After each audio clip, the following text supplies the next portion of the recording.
Habang patuloy na pinag-uusapan ang relasyon nina Kim Chiu at Paolo Avellino, isang hindi inaasahang kaganapan ang naganap sa It's Showtime na nagpaiyak kay Kim at nagpakilig sa buong studio.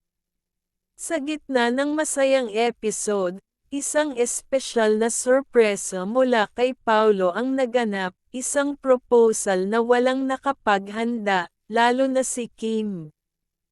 Ayon sa mga nakasaksi, nagsimula ang lahat nang biglang magkaroon ng isang segment kung saan ipinalabas ang isang video message mula kay Paolo Avellino. Sa unang tingin, tila isang simpleng mensahe lamang ito ng suporta para kay Kim, lalo na't matagal nang inaabangan ng publiko ang kanyang pahayag tungkol sa kanilang sitwasyon. Sa video, makikita si Paolo na mukhang seryoso ngunit may bahagyang ngiti sa kanyang mukha, na parang may gustong ipahiwatig. Habang pinapanood ang video, tila hindi pa agad nararamdaman ni Kim kung ano ang mangyayari. Nakafocus siya sa screen, nakikinig ng mabuti sa bawat salitang sinasabi ni Paolo. Kim, alam kong marami kang pinagdadaanan ngayon, at gusto kong malaman mong nandito lang ako, hindi lang bilang kaibigan, kundi bilang isang taong handang ipakita sa iyo kung gaano ka kahalaga sa akin, sabi ni Paolo sa video. Sa puntong iyon, napansin na ng mga co-hosts ni Kim ang kanyang reaksyon. Kitang-kita sa kanyang mukha ang halong kilig at kaba, tila hindi makapaniwala sa kanyang naririnig. Samantala, ang studio audience naman ay unti-unting nag-react, may mga naghiyawan at may mga nanahimik sa tensyon ng moment. Habang nagpapatuloy ang video, unti-unting naging mas personal at emosyonal ang mensahe ni Paolo. Marami na tayong napagdaanan, at hindi ko na siguro kailangang ipaliwanag pa kung gaano kita pinapahalagahan. Pero ngayong nandito ka, sa harap ng maraming tao na nagmamahal sa iyo, gusto kong ipaalam sa lahat na ikaw lang ang gusto kong makasama sa habang buhay. Biglang tumigil ang video, ngunit bago pa man makapag-react si Kim, isang malaking sorpresa ang sumunod, biglang bumukas ang stage door at lumabas mismo si Paolo Avellino, suot ang isang formal na outfit, hawak ang isang maliit na kahon. Nagulat ang lahat, si Kim, na nooy tila hindi pa rin makapaniwala, napahawak sa kanyang bibig habang napapaluha.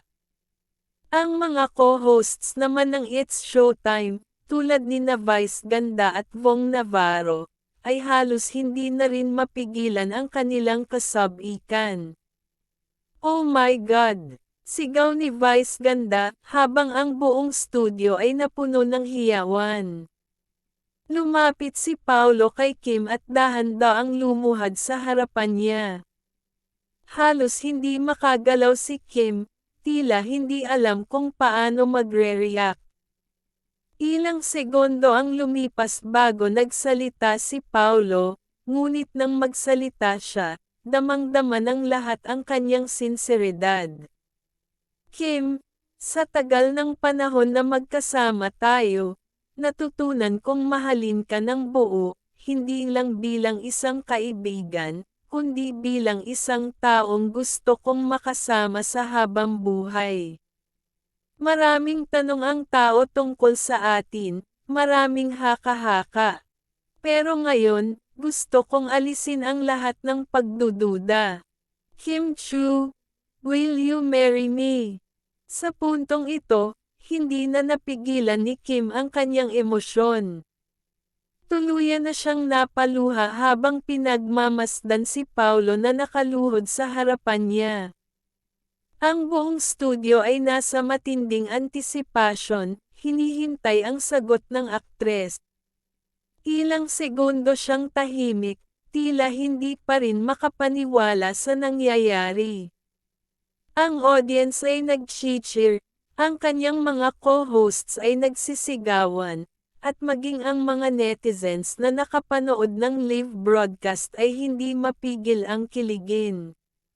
Sa wakas, matapos ang ilang segundo ng pananahimik, lumapit si Kim kay Paulo, tinignan siya ng diretso sa mata, at sa pamamagitan ng nanginginig na boses, binitawan niya ang matagal nang hinihintay na sagot.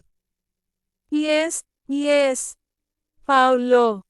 Sa sandaling iyon, napuno ng hiyawan at palakpakan ang buong studio. Agad na tumayo si Paulo at niyakap ng mahigpit si Kim, habang ang iba pang hosts ay tila hindi makapaniwala sa nasaksihan. Si Vice Ganda ay halos maiyak sa sobrang kilig, habang sina Vong Navarro at Ann Curtis ay